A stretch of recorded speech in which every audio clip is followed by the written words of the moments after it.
All right, welcome everybody. I am here with Matt Graves, and Kayla was supposed to go down for a nap, but when she heard that I was interviewing Matt Graves, she could not sleep and so excited for this call here. So she's going to be joining us as well.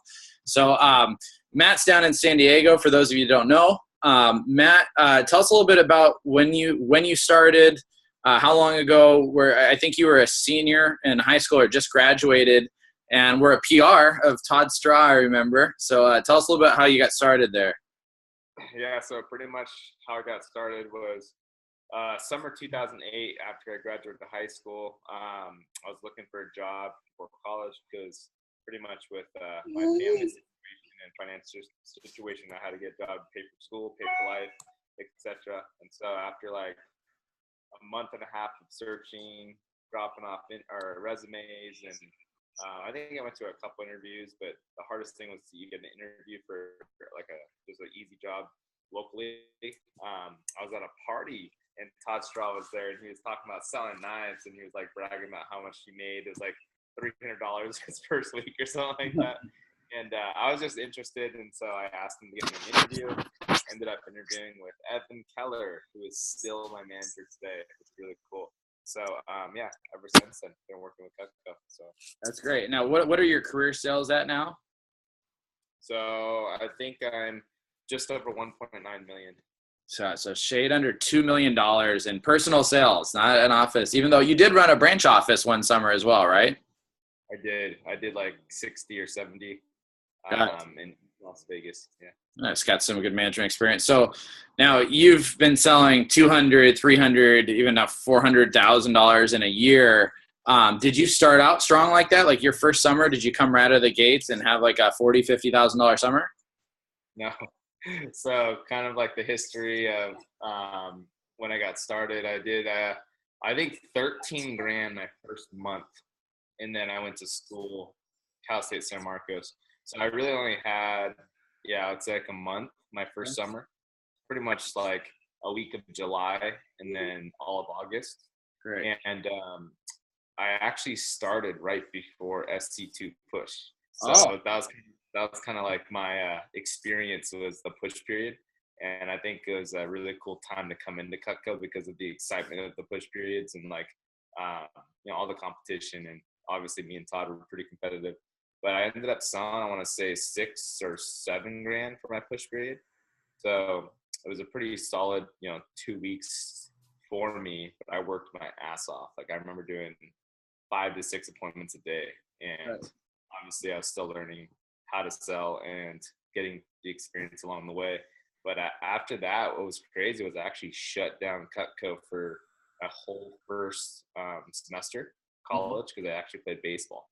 Got it. And then I realized after my first semester not working, like I definitely needed more money and I definitely needed to work full time to pay for school, pay for life. And so I actually made a huge decision and I quit baseball to commit to doing Cutco full time and get to FSM, start making 50% commission. And I knew that the opportunities that Cutco provided, and like if I really took it seriously and committed to it, that I can like have an awesome like college experience while making good money. And so it was a really hard choice though to give up like the sport that I love. But yeah, I mean, knowing what I know now, like I don't regret it. So how much did you end up selling while you were at college? Like through your first, starting your first summer through by the time you graduated college, about how much had you sold? So whenever I took that first semester off, I didn't sell at all. So I literally from like January 2009 to like, I think my birthday in April is when I got to FSM, which at the time was 30,000 in sales. And so, I made a run and sold like 20 grand in the 4 months to hit FSM. And then after that, I was pretty much consistently growing every single year. And I branched my second year. So sales wise, I wasn't doing a lot of personal sales and I was an assistant manager for 2 years. But at the end of college, I spent 5 years at Cal State San Marcos. I think I was at like almost 700 grand in personal sales. And the So majority is at 50%. Yeah. Yeah. So like I was making six figures as a junior already. That's what was crazy. So not a crazy huge start, but solid start. First 2 weeks, right? It's pretty cool. You started during that push period, and then made some decisions, got some management experience. But overall, your college years, made $100,000 a couple times. Your last couple years of college, graduate, no debt, lots of money saved. Now, your first push was $6,000 or $7,000. What's been your biggest SC2 push for a 2 week period now? SC1 is like my biggest one I go for. And I think I did just over 40, like barely over 40 last year. Wow. And then my biggest SC2, I want to say, was like 25 or 27. 25. So you've had lots of push periods over 20,000 now. Yeah. Well, I've had like 4 over 30. 4 over $30,000. Yeah. That's awesome. Now, I know you'd mentioned even from your first push period, you worked really hard. Why do you work so hard for push periods? Like personally, you don't have tuition to pay for, but what is it for you why do you step up your game during those 2 week contests? For me now, it's more of like a challenge to push myself. It's more like personal growth, Every year I look at SC1 as 2 weeks to really put a dent in my yearly goal. And so if I can just roll out and commit to 2 weeks of like, crazy work ethic, why not impact my year or my month as much as possible, knowing that I'm already going to work like my butt off for 2 weeks.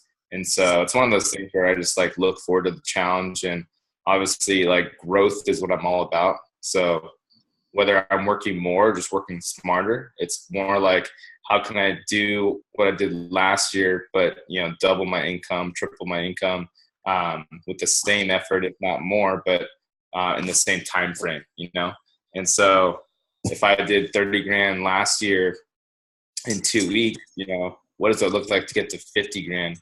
But what would that do to my income? And what would that do to my confidence? What would that do to my momentum? And so the way I look at it is it's just like a win-win situation. Got it. That's great. You have a great life outside of Cutco too. You're competing and body competitions, all sorts of cool stuff. Have you noticed some of the things that you've picked up, whether it's the work ethic or the planning for a push period, that have helped you outside of Cutco and Vector? Have you used some of the same strategies or philosophies outside of just selling knives? Absolutely. I actually talked about this on the region call. What was it, yesterday, I think, or Monday? But I think both of them work together, because I don't think it's just my discipline in Cutco that translates to my fitness goals. I think it's like mainly the fitness goals and the discipline I have in that field that translates to my business, because I've noticed, especially this year, I started competing last year, so that's when I started noticing everything kind of like meshing and blending and translating across all areas of my life, was the discipline and work ethic that I had to hit my fitness goals. I mean, like I'm talking about like extreme planning and organizing and like mapping out day by day, hour by hour, like what's going to happen, because competing is like almost a full-time job. Like I'm hitting the gym twice a week. I'm getting up at a certain time, going to bed at a certain time, eating 6 meals throughout the day at a certain time, measuring my food to a T. Like everything was so detailed and so perfect that I couldn't just do that well and not do Cutco well. It had to be just as focused and disciplined in order to hit my Cutco goals if I wanted to, be very successful in my fitness goals. And so what I noticed was I was working just as much, if not less, with Cutco, but getting way better results because I didn't take it for granted. I knew that I only had so many appointments and so many events that I could commit to. And so if I was already committed to those events, why not be the best I can be and get the most results possible? That way it's worthwhile and worth my time. And if someone works 3 days at a show just like I did, why would I want to show up and be average when I can be double, triple, or quadruple the results if I just focus 100% of my attention on that event? And so it's really become like an aha moment for me And I think that's the growth that I am here with working same exact as last year. So yeah, I would definitely say that. That's great. Where I'm losing a little bit there, but if you're going to be working an event, might as well be 100% present. I see a lot of people where they're like, oh, I'll do a day of demos, but they do a couple, and then the rest of it, they don't really do much. So I really love how you took strengths outside of business and use them to help your business too. That's great. We hear a lot about how people use Cutco to help outside areas. That's cool, bring it the other way as well. So now looking back, it sounds like, you've always worked hard, but what's been the biggest difference between you working hard and selling $7,000 and you working hard and selling $40,000 over a 2-week period? So that goes back to like saying that if I'm already committing any time to a certain event or to I know that the better way to grow isn't necessarily add more work. It's how do I take the work I'm going to do and be better at closing and better at my average order. So that's what I focused on the last year or two, is how do I take the same amount of orders that I'm already used to getting, but how do I just double, triple, quadruple those and maximize each opportunity that I'm already getting versus trying to just add more appointments or add more events and then spread myself thin and just feel overworked. Yeah. So I'm just really understanding that I can do more and be more with what I already have currently in my schedule. Yeah, it sounds like you're already starting at a point like 5 demos a day. It's hard to increase much more. You're not going to be doing 12 appointments a day consistently. Exactly. So what are a couple of the key things that you did to help increase your skill? Was it, reaching out to other people? Was it just practicing your stuff? Was it, the conferences, a specific conference that really helped you out? What were a couple of just key things that helped you improve your numbers so much? Number one is I've had a mentor pretty much the last 4 years. So because, either hiring a mentor or being part of like a mastermind group, that way you can really just be humble and then realize that you could be better and that there's other people that are better than you. And so it kind of like, for me, it's like, I don't want to be the best in the room, or I don't want to be the smartest person in the room. Like, even though I am successful, I want to put myself in a group of people that I aspire to be like, or that I want to be more like. And so if that's the case with my sales, I'm talking to the Brandon Browns and the Curtis JPs, the Jason Jeffries, like I'm reaching out to the top people in the business that are doing better in areas that I could be better at. And so whether it's field training with them, calling them, reaching out to them at the conferences, that's probably where I really get the best feedback and nuggets, is like just going to hear them talk or watch them do like a live demo, but then like asking questions in person at the events. And so not only that, it's like, what is your plan of action after you get all those nuggets? So are you implementing it? Are you practicing it? Do you review it? And that's kind of what I preach, is like, hey, you can go to a conference, you can hear all the good nuggets, and you can like learn how to sell this and do that and increase your average and increase your sales. But like, really, like, are you being a student in the business consistently? So how many times a week, how many times a month do you review that content? Are you practicing what you preach? Are you practicing what you've learned until it becomes second nature? And so for me, I think once I realize a certain area I want to work on, whether it's like upselling, whether it's new customers, past customers, booth selling, service call selling. So I pick kind of like an area that I really want to get better at. And then I'll find that person that's the best in the business at it.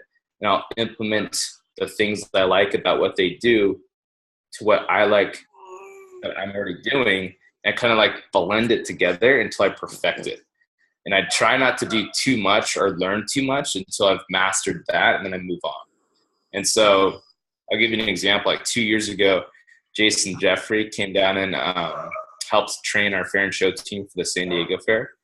And he's like one of the best at ultimate upgrades 5-piece custom sets, and pretty much just closing past customers. Yeah. And so I implemented like most all of his techniques and his like one-liners, or his, pretty much everything he has to say about past customers. And I just implemented it into my personality, and I just mastered that. And then now I teach that to people based off how well I know it. So like once I got all that down, then I learned like, Curtis Jakey's new customer approach, studied all that, mastered that. And then I think what I just kind of realized the last year was not necessarily getting more orders, but upselling current orders I'm already getting. So like Brandon Brown's one of the best in the business on average orders. And so me and him work pretty closely together with the federal program. And so I've got the honor and the blessing of working with him a lot at events. And so now I'm like using his techniques and using his strategies to either get a higher closing percentage and upselling at such a high level to where each order I get is maximized as much as possible. And so again, it's kind of like a blend of not just reaching out to people, but being able to practice and implement what you've learned from those people over the years. Because there's no good thing about taking notes and then never opening them, or recording an audio and never listening to it. And that's the other thing I do is if I record an audio, I'll listen to that audio before every single appointment or before every single fair and show day to really just like subconsciously memorize it, so that when I'm in the moment, it just comes to my head. So.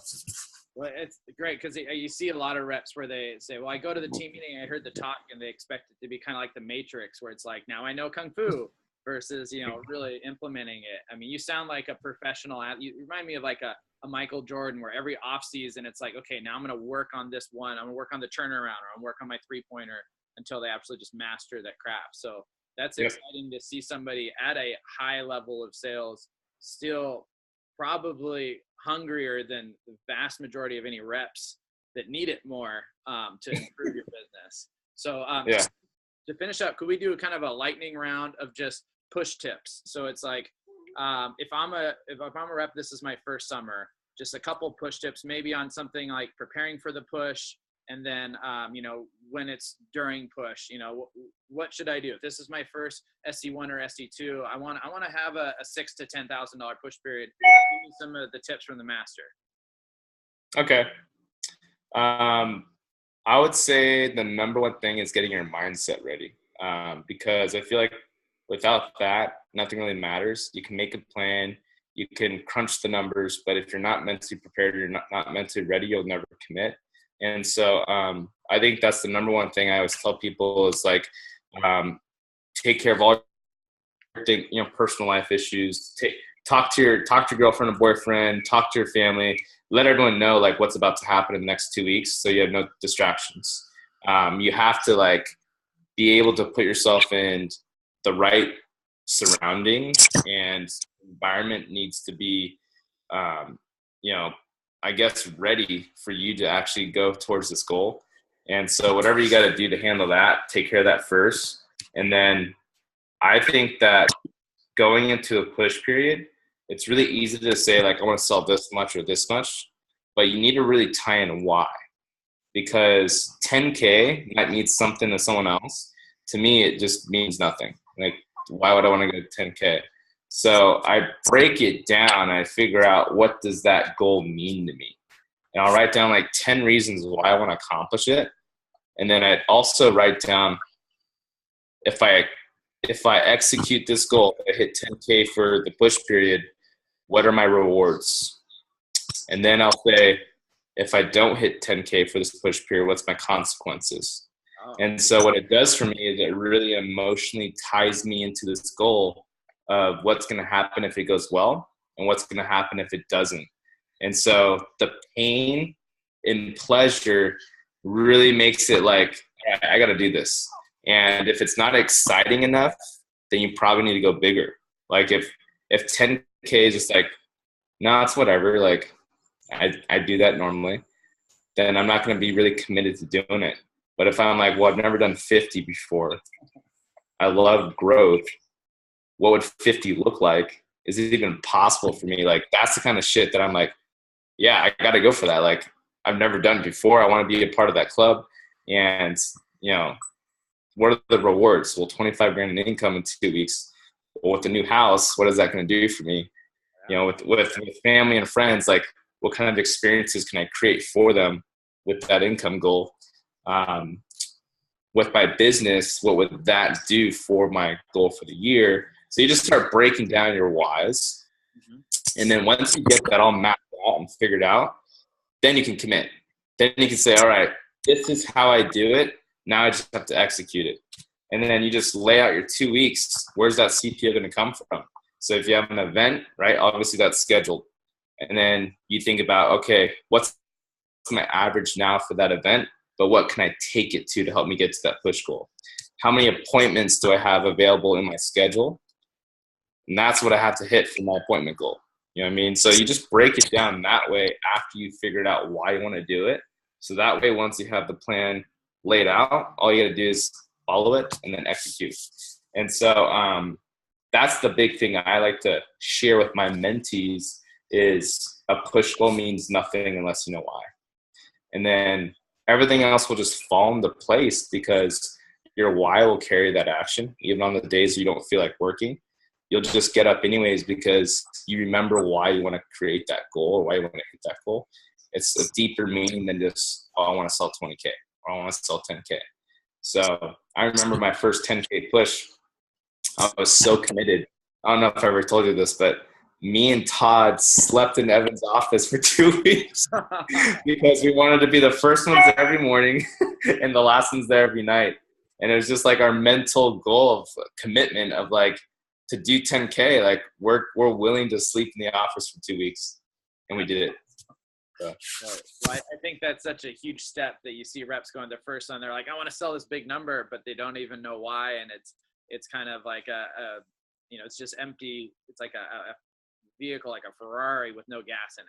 You know, they have this opportunity and they can see it, but there's nothing driving it at all. So that's great stuff, man. I really appreciate you taking the time. I know you guys just started the Del Mar Fair or starting this week, right? So we just had our first weekend, so this is the second week.